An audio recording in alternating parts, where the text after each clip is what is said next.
All right, I was just going to get your feedback from the last couple of journals. Tell me what you learned and what you might use in your center.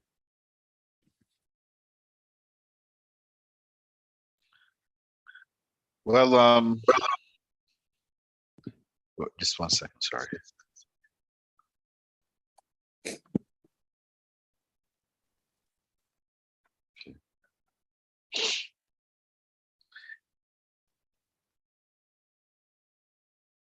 Well, I think first of all, the order, the way we started out, the way we started our discussions, um, differentiating between the facilitation techniques and the material or the expertise.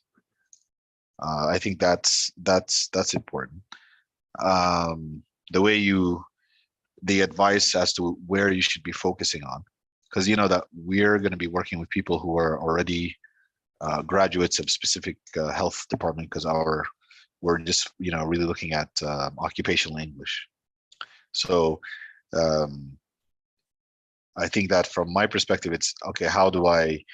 Well, actually, what I'm thinking is okay. So I don't really know what we're still, in a process of understanding what it is that's required of that to get that certification. So from this course, I've taken back a lot about how to work, especially the format, the way how to introduce yourself in class, how to start the classes off. I see a lot of synergy with some of the things I was doing. I also see a lot of things that I learned that I could be doing more of. Perhaps forcing the process. That's what I saw myself doing a lot more often in the past. And I think from what I'm hearing here and from what is that, you can't force the learning issue. You just have to deal with the problem over and over again until you move on. And of course, you also have, with groups, and we're doing this one-on-one. So my take also is on how to, as a facilitator, you control the time, you control the space to a certain degree. So you can definitely influence the transition points. And a lot of times I think that people will transition according to the least level of understanding. So once this basic point goes across, they automatically will go to the next one. And I think that's what causes frustration and after a while with students, because though they got it at the beginning, it may have not have been really built into their built into their understanding as well. You know what I mean? Like the foundation is not as strong, and that's what will bring the house down basically. So I think that's one of the most important things here is, I mean, I don't see, like I've noticed it's been like 8 classes now. I think it's class number 8 if I'm not mistaken. And in those 8 days, we've moved a few pages in. I mean, we haven't really jumped leaps and bounds, and we're on page 170 now or 180. No, we haven't. We're still, but it's comfortable. It's also moving at a pace where I can grasp and remember. There's a lot of recall that I'm trying to do, and there's also a lot of things that I learned in a totally different way, and so I'm relearning them in this new format. And it could just simply be because back in those days that's the way things were done, and now things are being done differently. So I'm also embracing that change and enjoying it along the way. I mean, I wish we just had, we did go into prepositional phrases and into parts of speech as quickly as we did. By 4th grade we were already doing that for all of our English, right? There was no gap. There was just start out learning how to read, make sounds, and then letters and sounds and words, and then immediately with subjects, predicates, and so on and so forth. And that's how it took off. There was none of this, wait a sec, these words, there's, words have, there's like in English, the word has a context. It has not only its location, the way it's used, its function. We didn't go through that, by the way. And I think that's also, for me, that's something to remember as I go forward, because with occupational English, you're dealing a lot of vocabulary. So you're looking at a lot of words that are used specifically for a certain occupation, how they're used. You're looking at meanings. And I'm also looking at how expertise is excellent, yet it's not always necessary in facilitation. Now, that's something that I've known for a while, but I'm seeing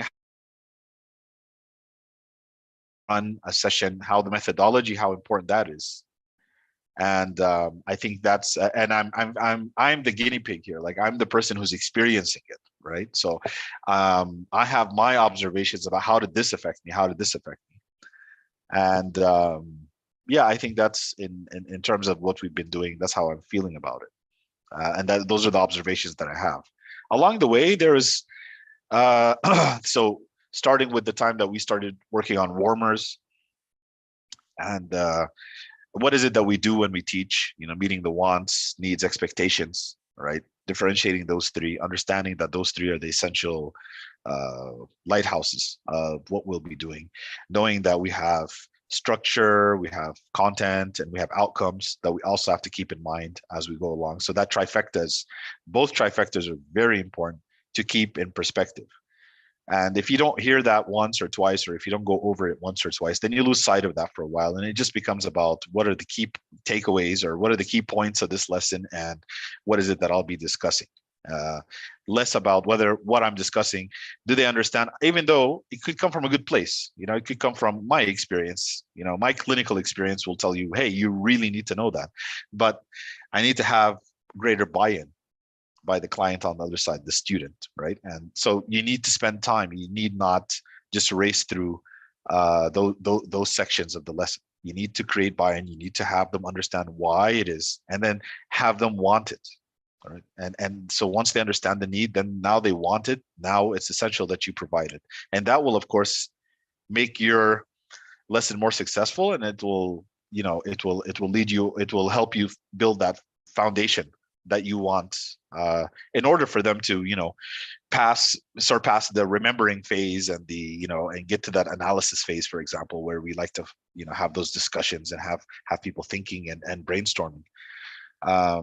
So I think that's those are some of the essentials. And then we talked about aside from the warmers, we talked about how to create controlled practice, for example, modeling, and then the controlled practice and all of that. So again, we went back to, okay, what do you do as a facilitator, or here as a teacher? What are you doing, what should you be doing, and how could you do it whereby you create that psychological safety for the student to make mistakes, to admit to them, to ask questions, to, as you said, narrow that funnel, right? According to Crash, right? And these are all interesting ways to look and to describe the facilitation process. So now I see there's these patterns. That's what we're doing. That's what I was doing, or that's what we should be doing, and that's what we continue to do. We then went into lesson plans. So we went over that real quick. We said this is what a lesson plan is composed of: basically 1, 2, 3, 4. I know that in the future we'll pay a visit to that again later down the road. We looked at it briefly. We then started to work on this grammar issue and the importance of just at least having the basis of grammar. Yeah, we're going to jump back into, we took a detour. So we're going to jump back to lesson planning, objectives, making sure we're writing smart objectives. So we're going to dig deep into that, and then go into teaching, listening, teaching, speaking, teaching, reading, teaching, writing, which is the meat and potatoes. Okay, excellent.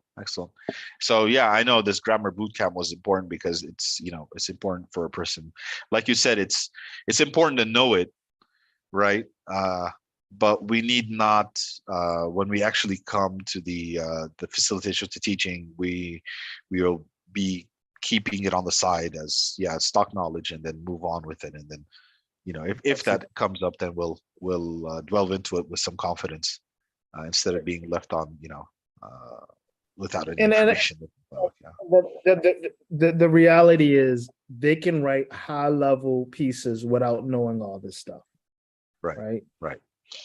They can do it without knowing it, especially now with the advent of Grammarly and all these other high speed, high tech, innovative editing software. But as long as they know the core of the core, basis, subject verb agreement, and what we call cohesion and coherence, and conciseness and brevity and these are the core things they need to know. Clauses and subordinators and how the sentence structures work. These are the core things. The adverbials, and they don't need to be able to say that's an adverbial or that's a complement, or so what? That's a demonstrative pronoun. And wow, okay, great. You can identify a demonstrative pronoun, but can you use it properly? That's the question. Right. Yeah, absolutely. And their use will not come from their, it's not like they will synthesize sentences based on the fact that, well, I need a subject, a verb, I need to demonstrate this, and then I need to, pronoun this one. It's going to be based on what they read and what they hear. And that's how they're going to express themselves. Exactly. All right, so let's jump into, I think we're still on unit 2, simple sentences. So let's jump into that. All right. Yeah, we killed you with the compliments and adjectives. And we did adverbials yesterday. Yeah, we went all the way past adverbials. All right. Let's do sentence analysis. Actually, you just mentioned sentence analysis. So let's just jump in. So you got word classes, nouns, pronouns, verbs, determiners, adjectives, adverbs, prepositions, conjunctions. Then you have elements, subject, verbs, objects, complements, adverbials. First sentence is done for you. Analyze the sentences by, and then first sentence is done for you. Is I is the subject. It's also the pronoun, right? So the label, the word class is a pronoun, but the function of the sentence is a subject. M is a verb from the to be verb. Expecting is a verb. A is a determiner. Phone, here is an adjective. But the word class, well, is an adjective. Let's just skip it at that. Call is a noun. Any is a determiner. Minute is a noun. All right. It has the structure of subject, verb, object, adverbial. Okay. We're not going to do all of them. Let's do about 2 of them. All right. We're not spending 10 weeks on this. Let's do number 2. Yeah, number 2. Okay, so it is a pronoun and the subject. Is probably is the verb. Probably him. Probably is like some form of, what is this? Probably.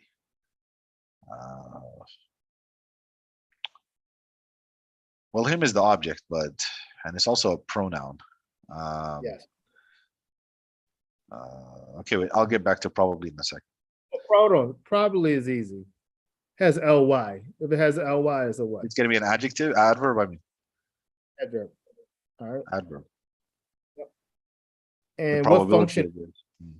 What function is it serving? What element is it serving? Well, it's let's see, it cannot be that.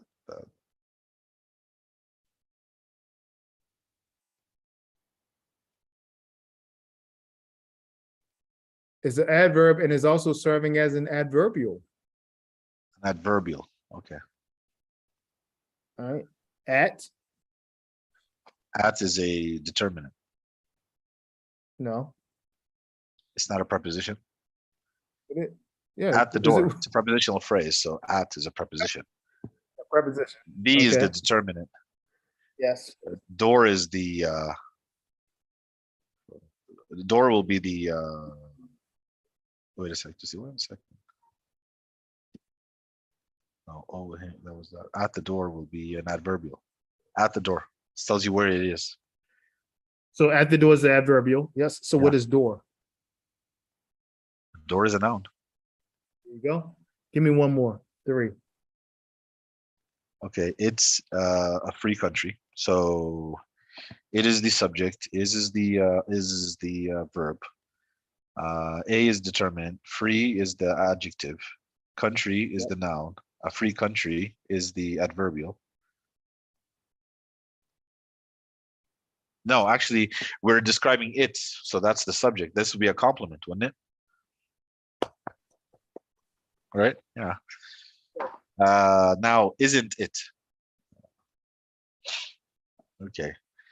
So we're back to is a verb. Isn't is not. Well, it will be isn't it. It will be the object. Not is. I don't know. This would be like what do they call this? Not. It's a negative thing. It's not here, not there. What is it next to? This next to is. So would it be a? Can't be a determinant. No, it can't be a determinant. Next to. It's next to. Next to is so the verb. Is isn't not. it? So would it be an object? No, it can't be an object. And it can't be. Doesn't. Sorry. Go ahead. Isn't it showing you how is operating?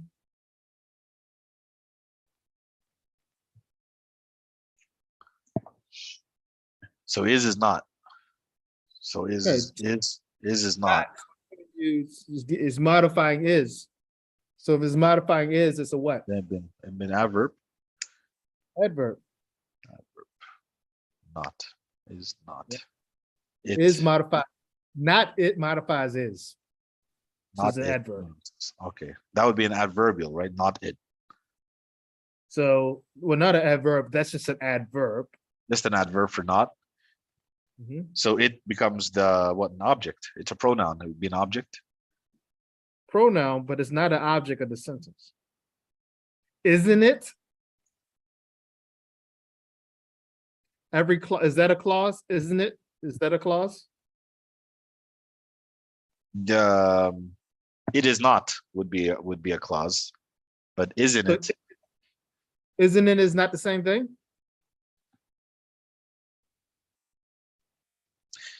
And here the subject would be it. It would be on this one of those subjects that comes in the predicate. Yeah. Okay. That's what it is. So right. It's because it's remember you got inversion with questions, right? We have inversion with questions. So right. It is the subject. Is this the verb? It's a question, so it's inverted. Isn't it? It is not. But we say, isn't it? It is not is a declarative statement. It is not. Right. It's declarative. Isn't it is a question. So okay. We always need subjects. So it's then when the questions are normally inverted. Are you going?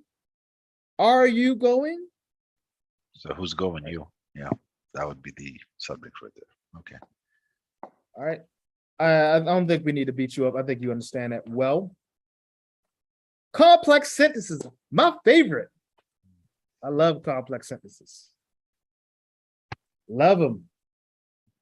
So normally what I tell my students in my writing course, is the two sentences that we most often write are simple sentences. This is not a rule. This is raised kind of rule. Raised rule of writing. 60% of your text should be simple sentences.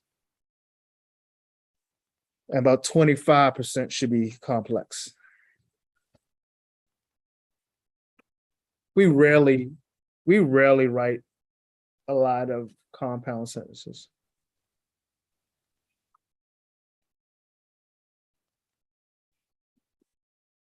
All right. So I'm gonna change screens here. I'm gonna put it on my whiteboard.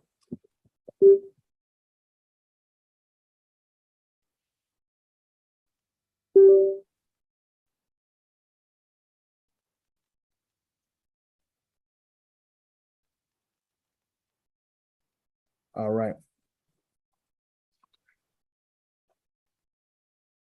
All right. complex sentences. So there are several different types of complex sentences. Okay. The basic idea with a complex sentence is you have how many clauses? Two. And they At are least. Independent clauses. so one independent and one dependent, right? For a complex sentence? Yeah. But technically they should be able to stand on their own, right? Aside from the conjunction. Which one? For complex sentences. Both clauses stand on their own? Okay, sorry, I mixed up complex and compound. Okay. Compound sentences have the two independent clauses. Complex sentences have one independent and one dependent clause. Okay. There you go. Wait, There you go. let me get that down. So give me a complex sentence. All right. I went to the store that my dad used to visit. Okay. I went to the store that my dad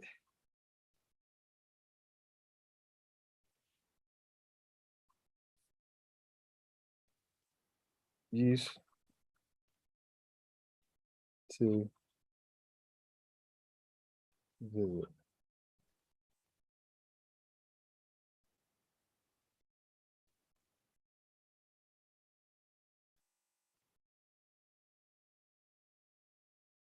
All right. I went to the store that my dad used to visit.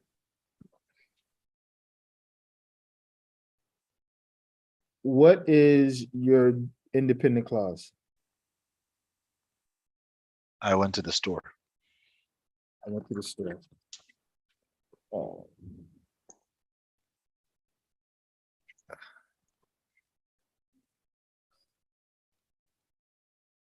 What is your subordinated?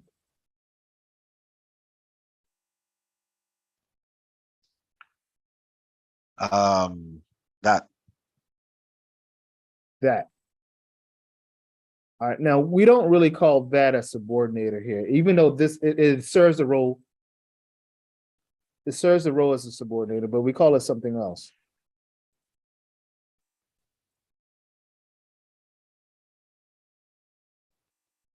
A conjunction.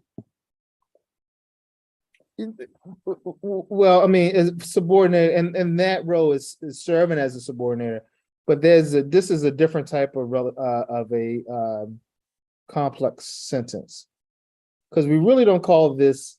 This is a complex sentence. You are right, but we don't call this a dependent clause, even though it's serving as a dependent clause. Mm-hmm. Then What do we call it's that thing. It's like a pronoun, but it's that when they're right. They work together as a group. As I recall, but I forgot the name of what they're called in general. So we call them relative pronouns. Okay. Right? They're relative pronouns, right? Okay. And they serve the same function in a complex sentence as subordinators.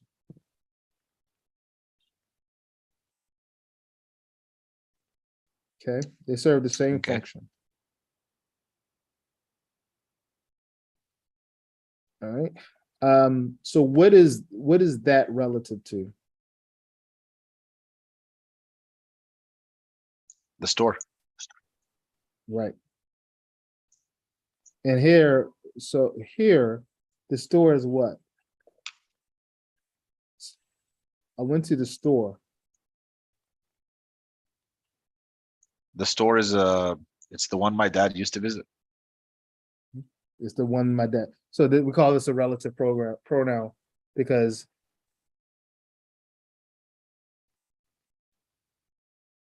it's relative to store.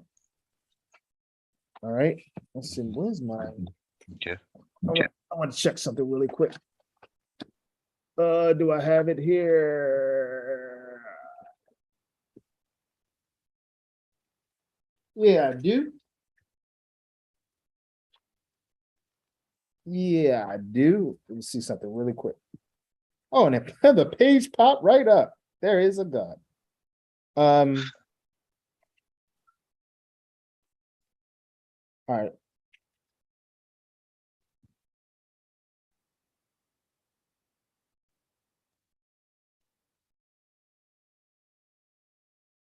So I want to see one thing.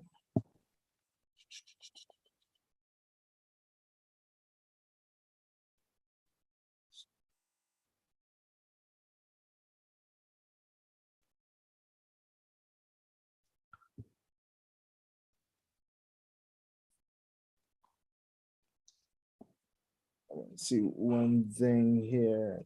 Give me 1 second.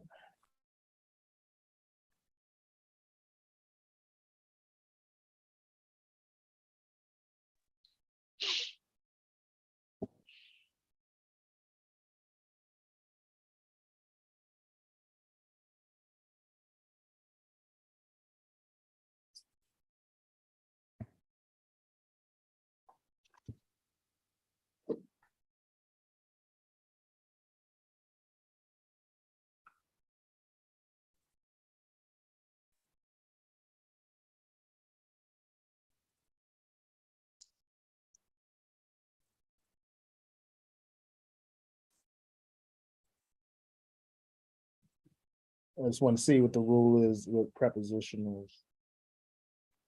Just to make sure I'm telling you the right thing. That is subject. I want to do this.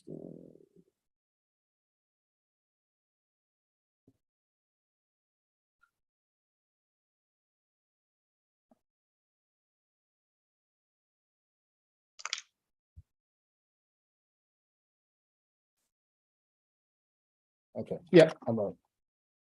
All right.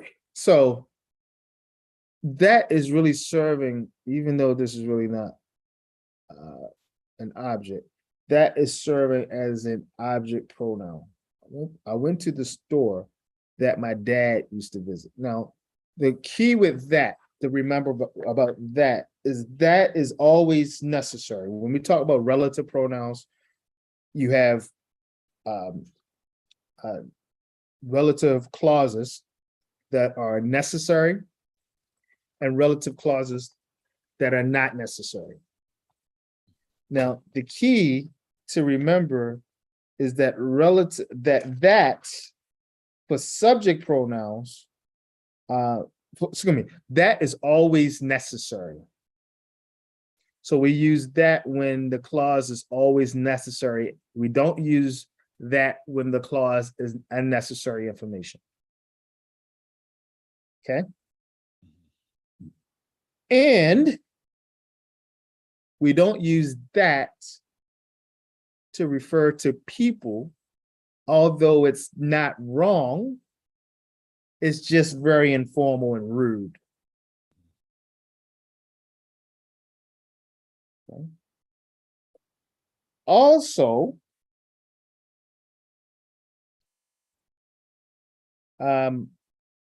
we can replace that with which. I went to the store which my dad used to visit.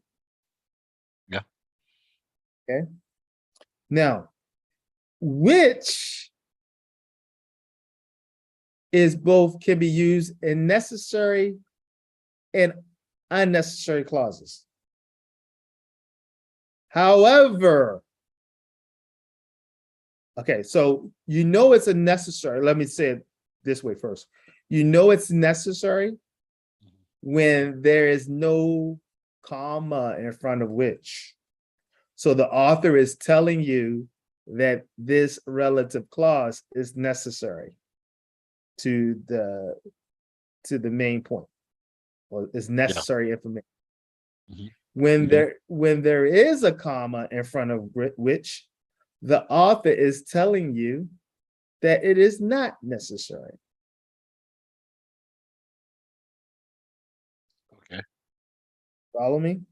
Yep. All right. Now, here's something I learned from Grammarly. After writing my, I learned this, I think, in grad school from Grammarly. No teacher taught me this. Grammarly taught me this. And I think it's an excellent thing. Grammarly will tell you if you don't put a comma in front of which. Grammarly is going to tell you put the comma in front of which, only use which as unnecessary. And I think that's a great rule. Okay. So only use which in situations where it's unnecessary. Okay. Right. And I use believe that when it's necessary. Right. And I believe some style guides make that recommendation also. And that's where Grammarly gets it from. Because it could be hella confusing to an author and sit there for 3 hours trying to figure out what this clause is necessary or unnecessary, right? Mm-hmm. So Grammarly says, why even put yourself through that headache? Just don't even don't just use which for unnecessary. And that's what I do. Okay. Sure. Now, also, if it's necessary, you don't need a relative pronoun. Okay. Read your sentence without it. I went to the store my dad used to visit. There you go. Do you need it? No. It almost goes to what we said yesterday. They're just words that serve as placeholders. Mm-hmm.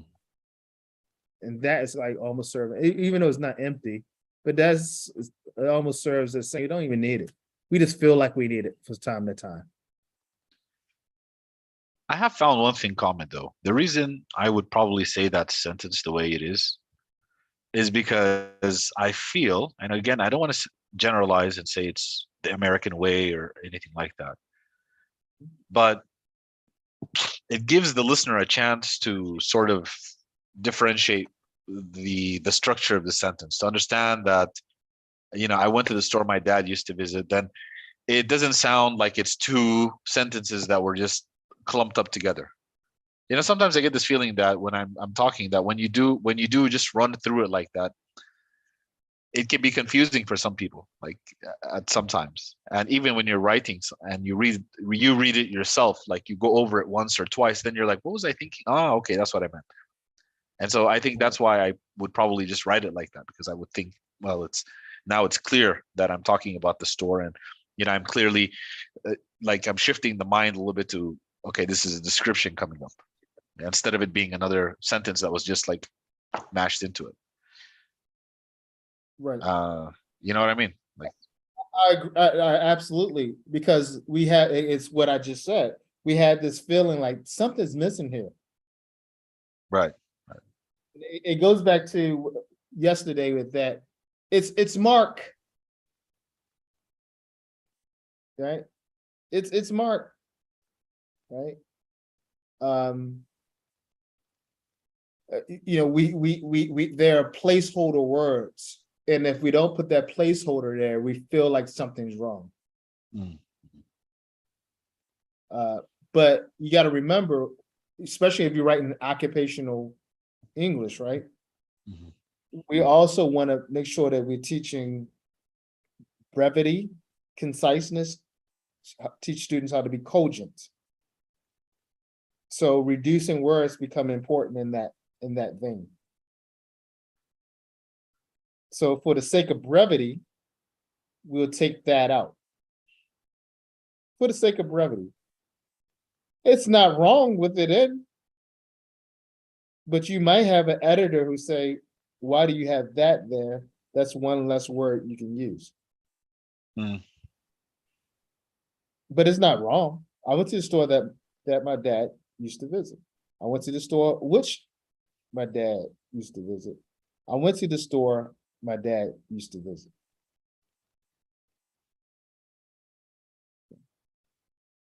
What is the difference between this sentence? I went to the store my dad used versus I went to the store my dad visited.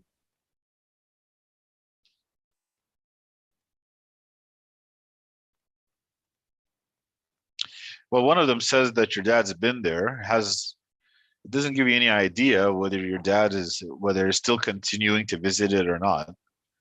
But this one, it tells you that your dad used to visit. I mean, he's not visiting it anymore. Right. Right.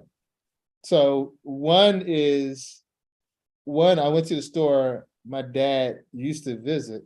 It implies that number one, he used to go to that store often. And number two, for some apparent reason, he stopped going to that store. No. Right? Mm-hmm. Whereas the other one implies that your dad only visited one time. Right. These are the minor little tweaks. And these are the things that we talk to students about, right? Now we would have a conversation with students about using the right relative pronoun. Right?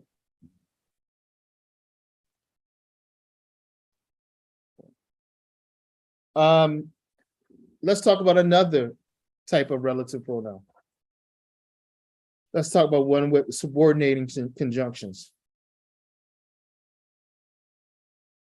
I went to the store. I went to the store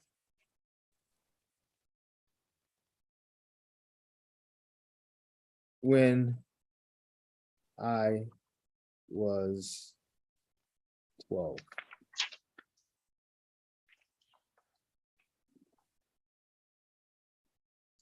What's going on there? I went to the store when I was 12.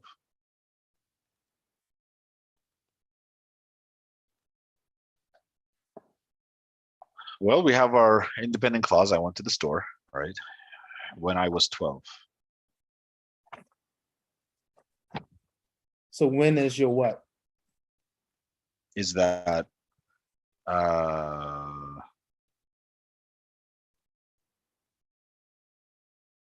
it's what we were just talking about. It's that subordinate, right? It's that relative pronoun.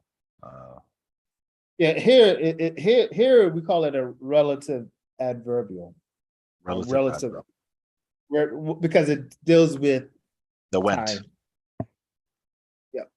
Yeah, that was talking about the store, which is the noun.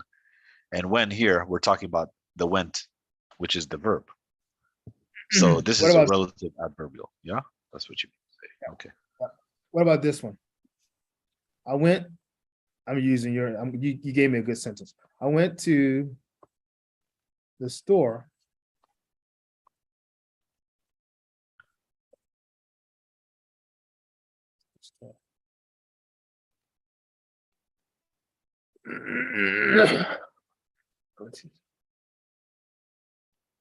okay, yeah, we can do that since I was 12.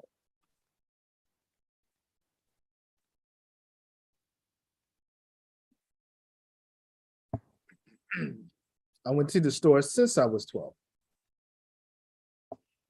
No, same rule. In both situations, you're talking about a time frame that's related to the verb here, which is when you went, and so if it's when I was 12 or since I was 12, here it tells us the start of when you started going to the store, while that one, it tells you when you went to that store. One leaves us with the impression that that you went there one time when you were 12, and the other one gives you the impression of that you've been going there repeatedly since that age, or from the start of that age of 12. I went to the store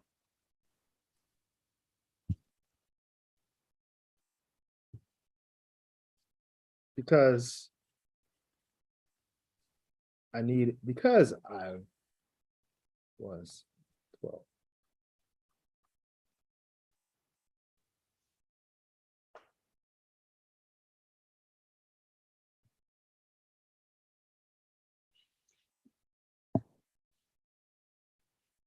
In any case, this sentence only has a subject and a verb.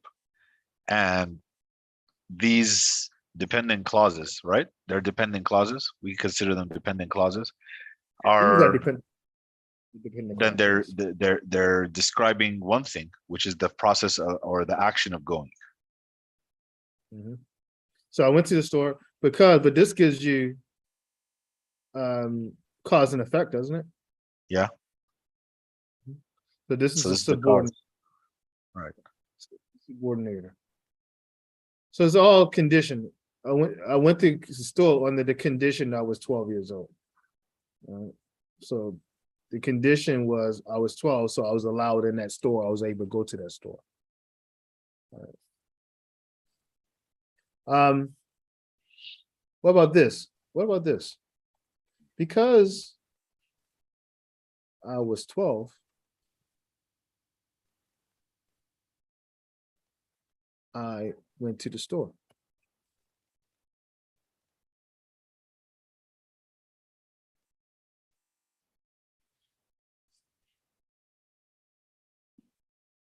Yeah, so you bring it in the front, you take it to the back, you wherever you put it, it's that phrase. And where is it? What's it talking about? It's talking about, and like you said, cause and effect, and the effect being why you went or how you went or going. All right, so talk to me about mechanics. What's mechanically different here? The comma. The comma. So give me the rule. Give me the The rule is if there's a comma, it's not a necessary clause, right? That's for relative pronouns. This is Okay. not a relative, it's just a dependent clause. Both are complex sentences, but this is what we call a clause. So give me the rule. Sorry, this is what we call an Dependent clauses. dependent clause. Okay. These are dependent clauses. Because is a subordinator. It's a subordinating conjunction. So look at these two sentences and give me the rule about the comma.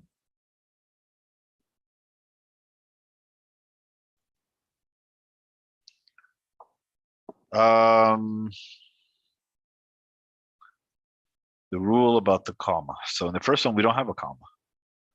Right. And in the second one, because it came in the subject, we added a comma. It just seems to me that mechanically you need to take a breath between the information you're getting and then the actual sentence there. So if a student says, Doc, why do I have to put a comma in one sentence and I don't have to put a comma in the other? What would you say? Well, I would say because it belongs in the predicate because it's talking about the verb. So you're trying to get too you're getting too technical. Look at it. Take a second, look at it. Let me help you out. What is this? What is that? That's the independent clause of this sentence. Okay, that's the independent clause, right? Now give me the rule. Well, we didn't discuss the rule with these subordinators. We discussed the rule with the relative pronouns. Yeah, but I know you're a smart man. Give me the rule. Well, if the dependent clause comes in the predicate, then you don't put a comma. If the dependent clause comes in the subject, then you have to put a comma. Or if it comes before the independent clause, you put a comma. And if the dependent clause comes after the independent clause, you don't use a comma. Clean it up a little bit. I'm confused. Okay. If the dependent clause comes after the independent clause, you do not use a comma. And if the dependent clause comes at the beginning of a sentence, before the independent clause, then you put a comma. There you go. So when the dependent clause comes first, you put a comma. If the dependent clause comes second, you don't put a comma. So if the independent clause comes first, no comma. No comma. If the dependent clause comes first, comma. All right. Got it? Got it. What about this? What about this one?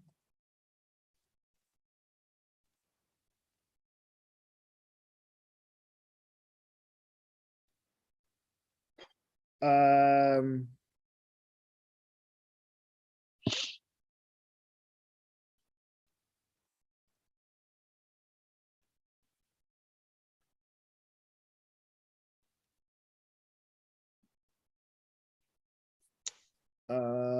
Sarah.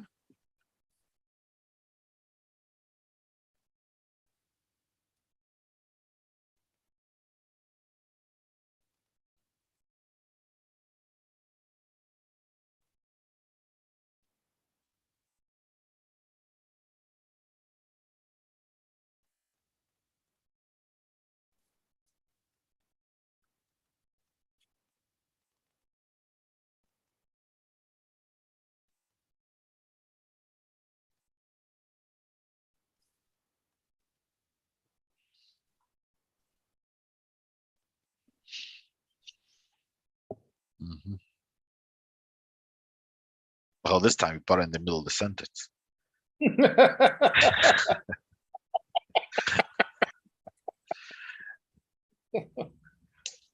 But okay, who is a dentist? Okay, first of all, let's get down to in this case. All right. So we have a who is a dentist. So we don't have, it's a clause, but it's not actually, it doesn't have a verb in it. Oh, sorry, it has a verb, is who the placeholder for the subject? Can we consider that? Because I remember who, what, when, and where, they have a name. Okay. So who is what? In this sentence, who is doing what? Who we're talking about Sarah. We put who to refer to Sarah. What do we call, so what do we call who? That's what they have a name. They have a term. It's that We relative pronouns. No, relative. It's relative. And this is a subject relative pronoun because it's referring to the subject, Sarah. okay.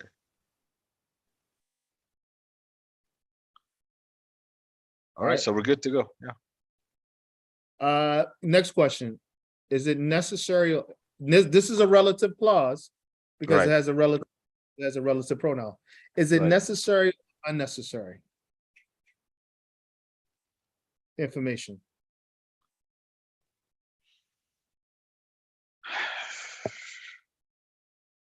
Theory of relativity. From my perspective, it's not necessary. Okay. But you never know who she, maybe it's important because she's talking to another dentist. I don't know.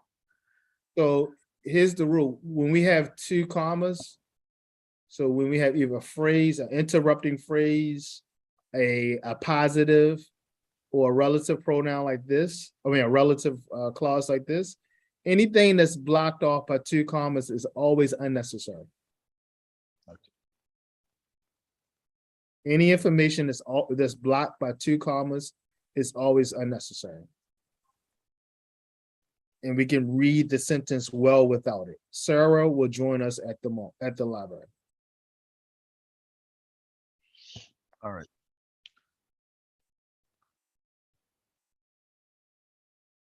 Okay. You said earlier it's a relative clause. Mm-hmm. What do you mean by that? Relative clause.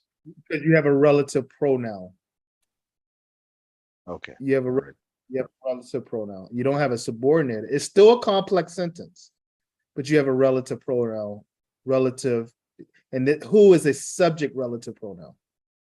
Right. Because it does. And then you can have object relative pronouns. The object relative pronouns are, we went over them. They are that, which, and whom for the object. For the subject relative pronouns, they are who, which, and that.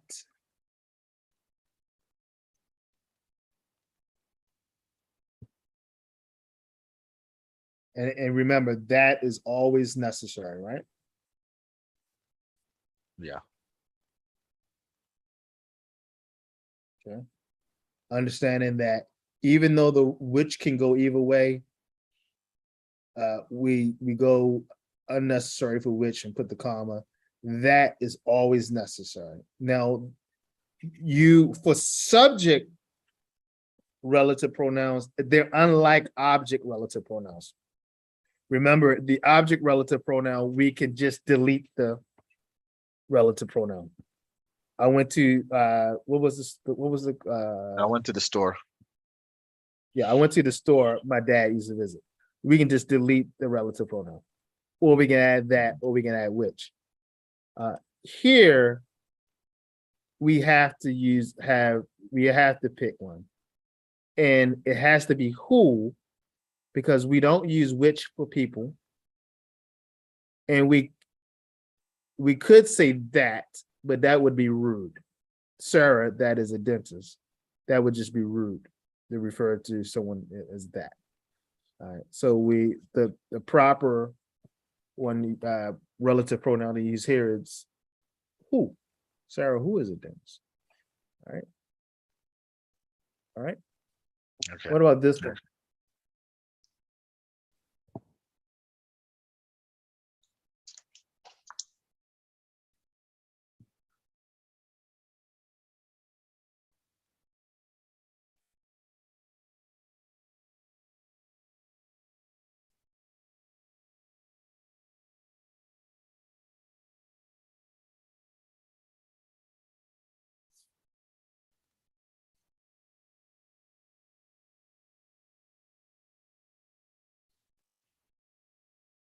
If Sarah was a dentist, she would join us at the library.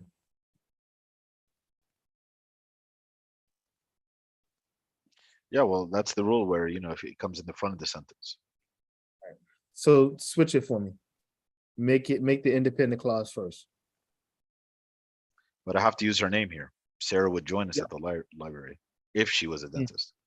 There you go. There you go. All right. All right. Good money. So that's my little complex sentence review. So let's go and tackle the old book there.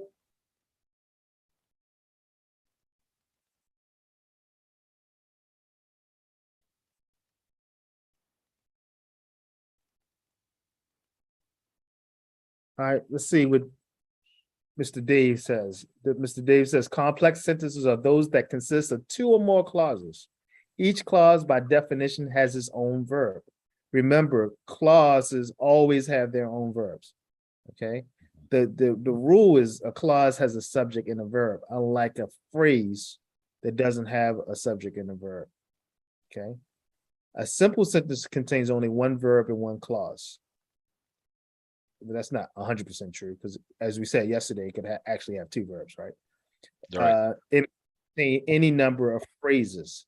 So a simple sentence can have a lot of phrases, but in essence has one simple subject, one simple verb, or that combination we talked about yesterday: subject, subject, verb, subject, subject, verb, subject, verb, verb, subject, subject, verb, verb. All right. A compound sentence has two independent clauses joined by a coordinated conjunction. All right, that's what you were talking about earlier.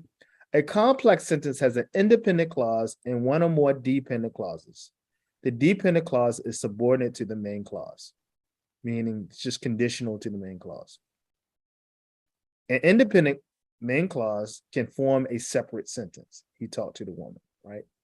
A dependent subordinate cannot stand on its own. That was next to him. Okay. Mm-hmm. We don't have to do 3.1 because we, in essence, already did that. Okay.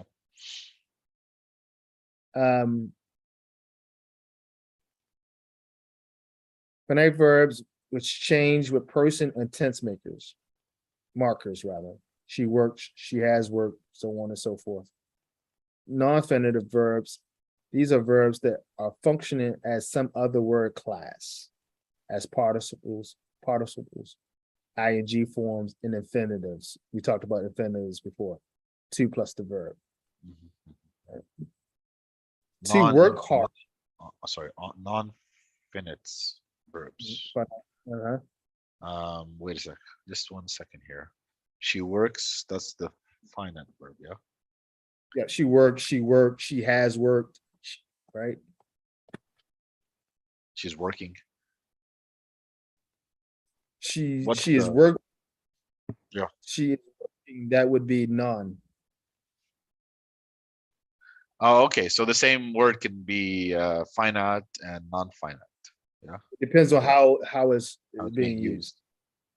Finite meaning that it's, well, when they say something is infinite, means has no ending, right? Finite, it's like definite, has a definite time related or time bound, right? So there you go.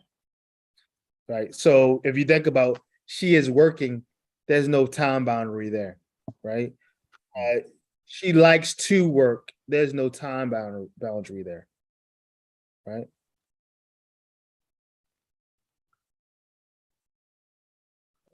Or to work. Yeah. All right. Okay. All right. Other ing forms. Be careful not to confuse non-finite verbs with other instances of ing. Gerunds, which is different, right? Swimming is, you know what a gerund is, right? Okay. Well, I just saw the meaning. Yeah, in this case, So, swimming is not the verb, it's a noun, right? Right, it acts like a noun. That's what a gerund is. Gerunds are verbs that act like nouns.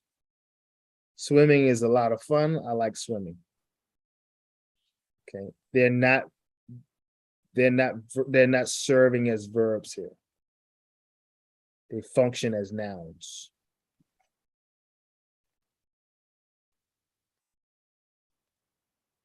And then you have gerund complements. Are you going swimming? I dislike washing dishes.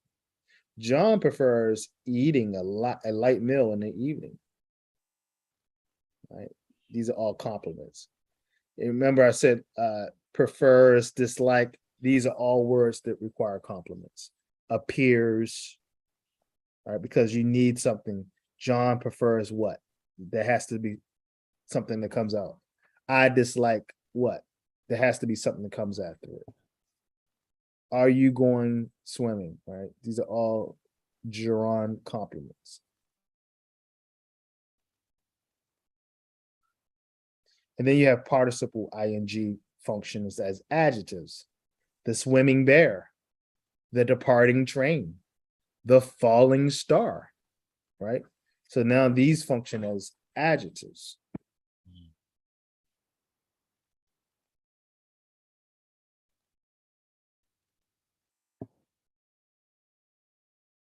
And this just proves this is another instance where don't go into the woods. Right? Because and I like to make this point because a lot of people, we can confuse a lot of people when we're trying to teach them English. If we go into all the stuff, there's no need. They will know how to, they will use swimming is a lot of fun. Are you going swimming? And the swimming bear, they will use it correctly without you labeling it. They don't need to know it. As a native English speaker who went to American schools, I was never taught this. Absolutely. I was never taught this, but I use it. I was using it since I could speak. Right. So the reality is we don't need to teach it.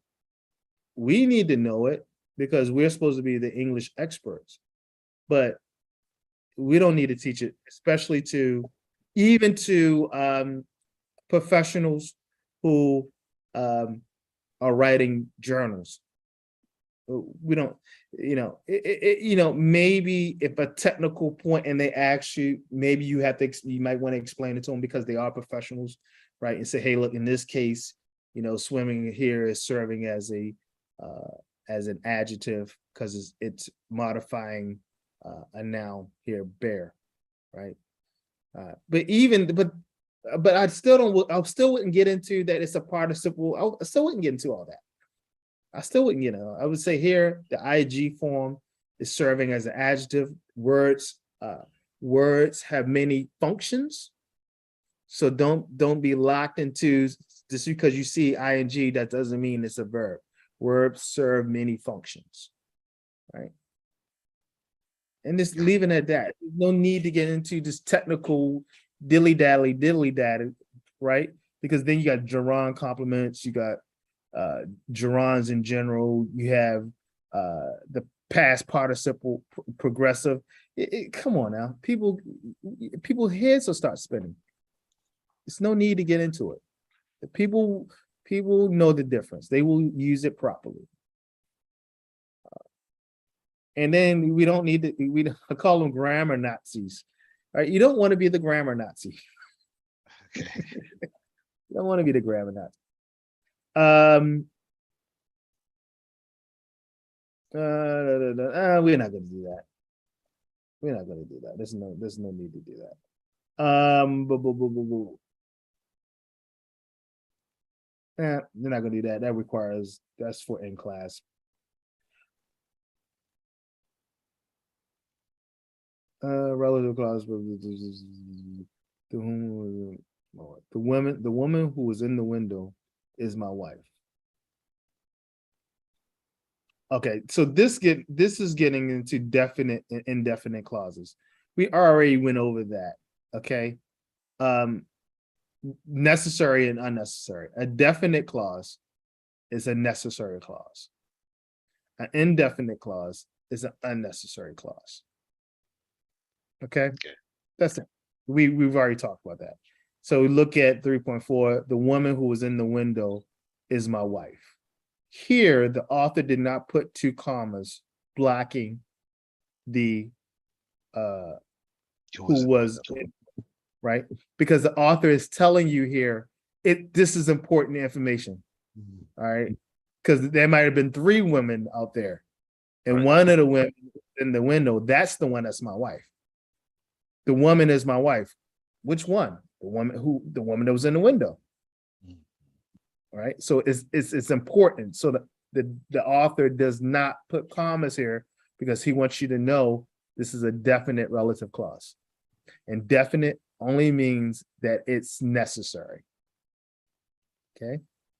An indefinite relative clause means it's not necessary. And what the author would do if it's not necessary is add those commas.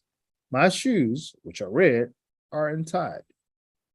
The car, which is old anyways, broke down. Okay.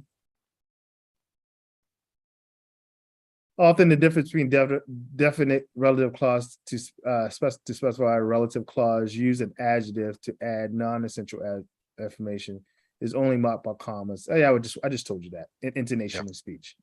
So this again is one of those things where this is the beauty of grammar. That's why I like Grammarly's, because I would, to be honest with you, I used to go crazy over the which thing, right?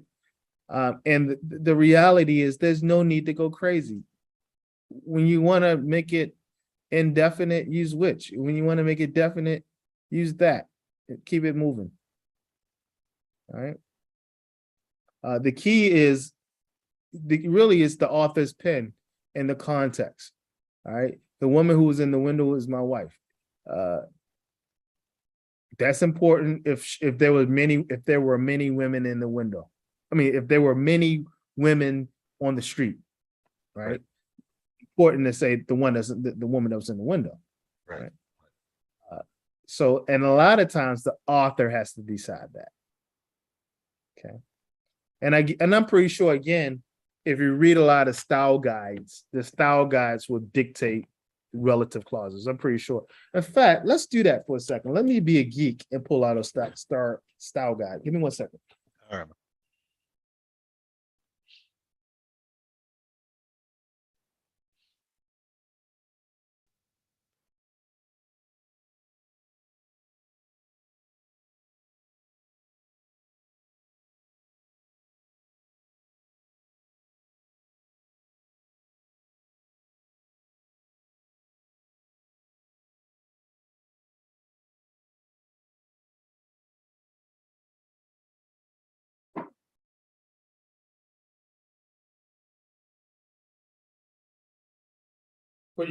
for your center, you definitely want to get a couple of these.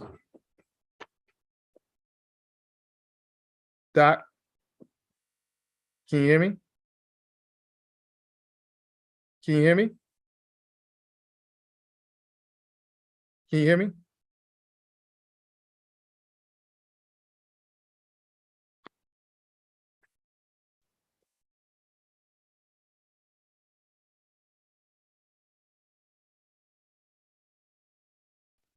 All right. For your center, you might want to get a couple of these. I don't know if you guys use APA. Do you guys use APA? For referencing? Yeah. For just writing. What do you use? It's used Vancouver? sometimes. I call it Vancouver. They're more into Vancouver. Vancouver, okay. So make sure you get I would have some APA style guys. You can get them online for free and just print them out for you guys to have. But let's see what APA says about. By the way, APA is not just for referencing, it's about for everything, including things like relative clauses, because sometimes the Brits and the Americans differ on this, right? And sometimes, and more importantly, sometimes doctors say certain things certain ways and journalists say them differently. So the style guides are very important. So always remember to tell your students that ultimately they should refer to the style guide they're writing in. So let's see if we go to the relative index here and pull up relative pronouns.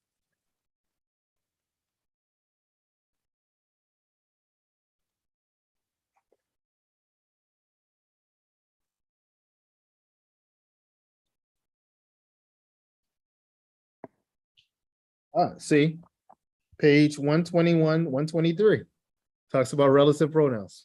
Okay. So let's see what EA has to say.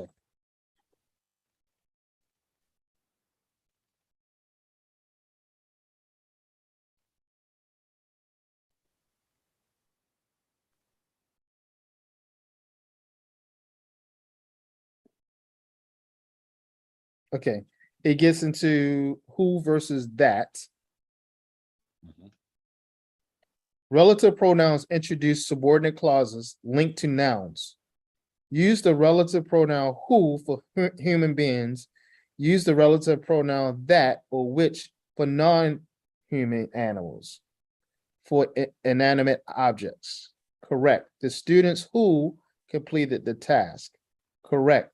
The instructions that were included. Incorrect. The students that. Use neuter pronouns to refer to animals. For example, the dog, it. However, it is acceptable to use gendered pronouns if the animal has been named and its sex is known. As in the following example, the chimps were tested daily. Sheba was tested unrestrained and in an operating testing area, which was her usual context for using and testing. And then it goes into who, pronouns as subjects and objects, right? So the point I'm trying to make is this right here may actually contradict the rules. They might, these are all the nuances of languages where it can go either way. You refer to your style guide, and it's important to tell your students, right? Because now for things that can go either way, or things where the Americans feel one way about it and the Brits feel another way, they should always refer to the style guide that's required. So if it's Vancouver, use Vancouver style guide. If it's APA, use APA. If it's Harvard, MLA, whatever the case may be, always refer to the style guide. This is important. All right. Okay. Because you don't want somebody coming back to you and say, Doc, you told me this. So it's always important that they look at the style guide and see ultimately what the style guide says about nuances. Now, subject verb agreement is subject verb agreement, right? that doesn't change. But things like relative clauses, which we use a lot, you know, editor might beat them up over that. All right, let's look at 3.5. Can you tell me the difference between my sister, who lives in Boston, never writes to me, versus my sister, who lives in Boston, incidentally, never writes to me? My sister, who lives in Boston, never writes to me. My sister, who lives in Boston, incidentally, never writes to me. What's the difference between the two sentences, and how do you know? Well, in the first one, it's a definite clause, yeah, necessary clause. So here could be multiple sisters. Get that feeling. So he's pointing her out by saying that she lives in Boston. And the verb or the information is the same. The second one, which based on the location of the commas and the rules and all, is unnecessary or indefinite clause.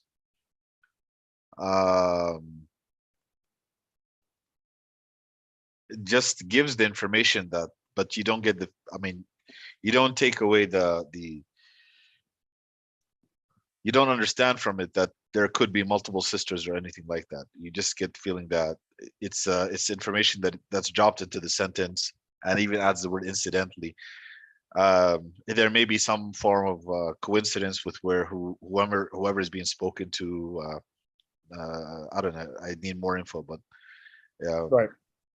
That's what I'm taking from that. Absolutely. And in the first clause, we're pretty sure that he has more than one sister. Right. In the second clause, we're not really sure, but we can see, maybe he has more than one sister, but maybe one. We don't know. The Boston, like you said, incidentally would imply that they're talking about something about Boston, whoever he's speaking to. Right? All right, noun clauses. Noun clauses function like a noun in the sentence, either as a subject, object, or complement. Underline the noun clause in the following sentences and indicate whether they are functioning as a subject, an object, or a complement. Okay. So you want to do that? Sure.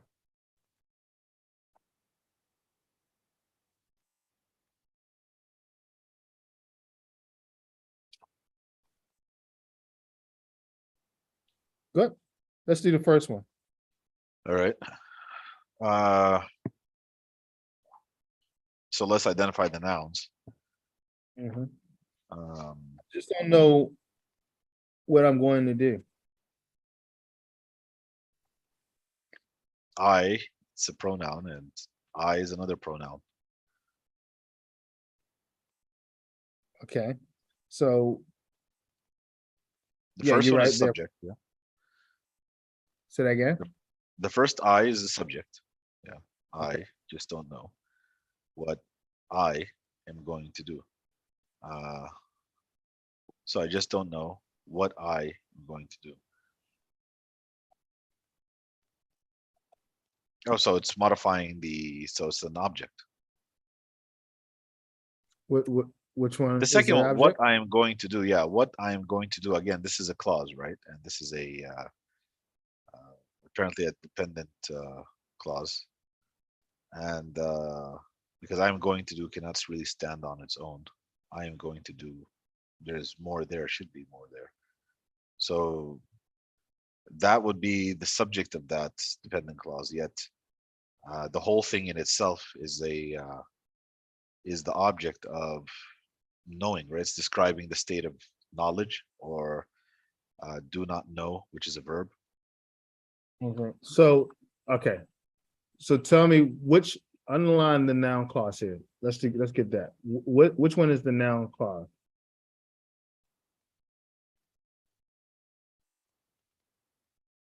The main clause. I just don't The know. noun. The noun Which one? clause? Look at it. Noun clauses function like a noun in the sentence, either as a subject, object, or complement.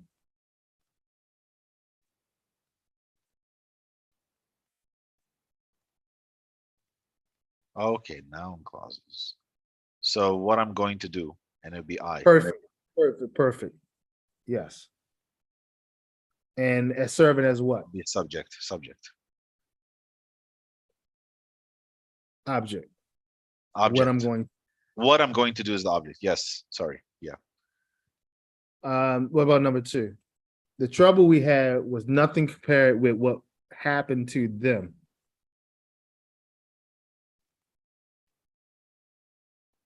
The trouble we had. Start with that one. Okay, the whole thing. The trouble we had. The trouble we had. Which is what? Subject. There you go. What's the second noun clause here? Look at your verb. What happened to? Yes. And what is that? What happened to them would be look at your verb down the way. The trouble we had was nothing compared with was. So it has to be a compliment. Compliment. Very good. One more. What Mary's trying to say is that she won't do it. What Mary is trying to say. Yeah, and that's the what? And that's the subject. Sir. And then that she won't do it. Yeah, she won't do it, which is the there you go. Very, very good. There you go. So again, are we teaching this? No. No. We're modeling it. And let's be real. Those type of sentences are not going to be written in formal journals anyway, unless it's reported speech, right? Mm-hmm. So we really don't have to, for you rather, you really don't have to get into all that. Right. Right. It's 7:19. Yeah. I think I beat you up enough today. We stopped at still standing, man. Still standing. We stopped at today I went and I got this I went to a barber shop, and basically while I was there, they they had this treatment for the hair, and I don't know, all the stuff, and I said, okay, I'll try it out, because I usually don't really take care of my scalp much, although it protects the most important thing in my, my body. And then afterwards they were like, oh wait, we'll give you we'll stretch out your shoulders, you feel tense. I said, all right. Man, they pulled those shoulders. I thought I was going to come apart, at one moment. It was a painful experience. But I'll tell you something. I mean, I'm a physiotherapist, and I have this shoulder thing, right? It's just this little, little localized pain that occurs, when I lift it in a certain way. And it's, I always say that's because, I do a lot of writing, or, something like that. That's what it's there for. But she pulled that thing so far. By the time I got it back, it was gone. It was gone. It worked. Yeah, earlier I was like, so what was it? It must have been something stuck somewhere or something, and I've been trying to figure it out. But yeah, it was really good. And I was just really impressed, because I was like, so here you are, Mr. Big Therapist. All they had to do was pull you. The barber. Well, they were the first doctors, right? Oh yeah, they were the dentists, right? Surgeons, dentists, something like that. Surgeons. They were doctors too. You would, if you got shot, you went to the barber, and he would, he would do his best. So cool. All right. Well, you're fixed now. Yeah, I'm fixed. Yeah, shoulder's good. Good. How's your experience in Kenya thus far? It's positive, really. It's a great place. I'm very impressed by just it's very ordered, very calm. They're very cool. You know, you don't get this impression that there's any hotheads here. Even when they drive, you will hear the horn once in a while, and it's when it's really serious. You know, like you're about to hit something, then they'll honk their horn. But on a, you know, if you slow them down or if you enter the lane or something, you know, they'll let you in or they just won't bother. You know, you don't feel that aggression that cities have, even though you would assume that that would exist, considering the just the geopolitical climate, the different groups that exist here. You know, you have the Indians, you have the Somalis, you have the original tribes, you have the Maasai, you have the Nilotics. So you assume that there would be everybody would try and be grabbing at each other's throats or something, but no, they're really relaxed. And yeah, I mean they're talking about Diwali today. You know, that was like in the news. You know, oh, it's Diwali and it's a festival, but we're not going to have a holiday. But yeah, you know, there's going to be fireworks later and stuff. So you know, I'm really impressed by that, and I can see why Nairobi is what it is. So those are the positive things, and you know, they still have a ways to go, but it's a clean city also. It's not like when you look around, all you see is on the ground. It's not, there's no real, I mean, you'll see, of course, you know, some leftovers or something, you know, but in general, what you see is just debris from the trees, you know, leaves. You don't find like ashtrays dumped on the sidewalk or tissue or plastic bags. There's no plastic bags in the country. And then there's wildlife. Amazingly, my balcony, I always get monkeys and you know, I get crows, you know, storks, you know, they land in the backyard. The other day, a hawk landed on the parking, you know, to pick something up. I'm like, and this is a city, you know, I mean, there's cars all over, but it's also because of the abundant trees and it's green that animals still feel they have a place, you know, to hang out. So it's interesting because you would think that you would see wildlife in Riyadh, but you don't.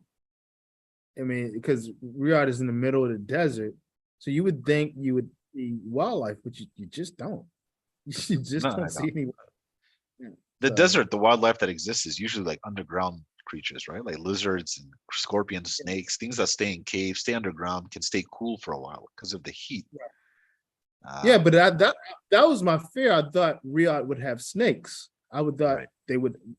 You don't see any snakes here. Nah, with that all that vibration in those highways, they're gone. I'll tell you one thing: you want to get rid of scorpions and snakes, just build a road.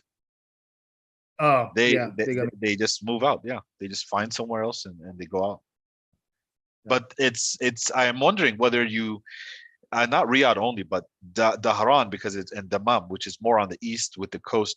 Do they get migrating birds? Because I know a lot of birds come from Europe, come to Africa, they migrate through the Middle East or different pathways. Some come from like Egypt up north, and some come from the Middle East over here from Iran across. I'm wondering whether you see any of those, maybe in winter.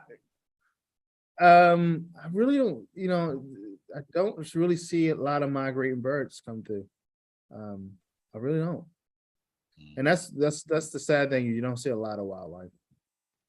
Even birds, you don't see a lot of migrating birds. And I have a whole bird thing set up because we feed the birds and other animals. And yeah, we don't see nothing more than the typical birds who are native. Sparrows and pigeons and things like that. You have those, yeah. Pigeons. This a cute little green bird that we see occasionally. That sets up shop. But yeah, we don't see a lot of migrating birds here. You get ladybugs in winter. I haven't seen a ladybug here. I haven't seen a ladybug here. Kuwait was filled with ladybugs in winter. Like they just show up in winter and they go. Yeah, they're real beautiful. I haven't seen a ladybug. The only bugs we get are water bugs, roaches, flies, and mosquitoes. Mosquitoes, huh? Oh, horrible. Really? This time, yeah. And they're gonna be out soon too. They'll be out this time of year. So yeah, we gotta brace for the mosquitoes. Yeah. All right. So I guess we'll see you Saturday. Okay, so next week. All right. So Sunday, I'll be traveling to Nevasha. And I'll be there for a whole week until the following Saturday. But what we can Okay. do is we can do a Friday, Saturday, What time on Friday? same time as Friday's normally my family that's day, your family so day. So let's just leave it Saturday then. We'll no, have we one can class do on Saturday. Friday if you want to make it a little bit earlier.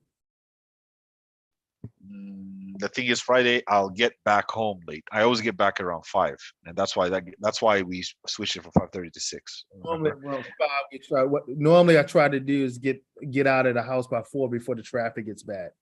Okay. And What they about have Saturday? What if we just Saturday. did a Saturday class and maybe we can extend the time a bit. Maybe we can have it Yeah. a bit longer, and that will make up for both days. Yeah. Cool. Okay. We can do 2.5 hours, 3 hours. All right. Okay. All right. Saturday at 6. Yep. Sounds good. Okay.